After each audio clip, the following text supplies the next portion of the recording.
नेहा को पुरानी चीजें इकट्ठा करने का बहुत शौक था। एक दिन उसे एक पुराना काला शीशा कबाड़ की दुकान में मिला।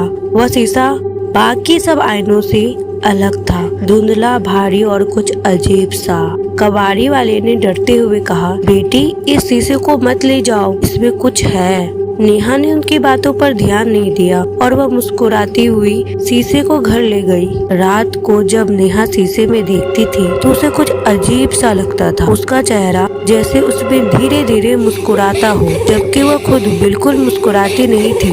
ये देखकर नेहा सोचती थी कि ये मेरे आंखों का धोखा होगा और इस बात पर वो ज्यादा ध्यान नहीं देती थी। लेकिन एक रात 3 बजे लाइट चली गई, पूरा कमरा अंधेरे में डूब गया था। तभी शीशे से एक धीमी हंसी सुनाई दी।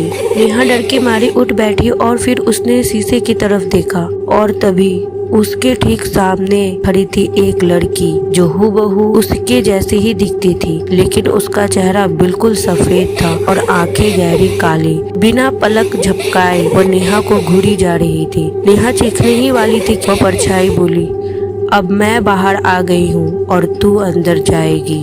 अगले ही पल नेहा की चीख पूरे कमरे में गूंज उठी और फिर सन्नाटा छा गया। सुबह जब उसकी माँ कमरे में आई, नेहा वहाँ नहीं थी। कमरे में सिर्फ वही काला शीशा रखा हुआ था और उस शीशे में एक लड़की थी जो डर के मारे कांप रही थी।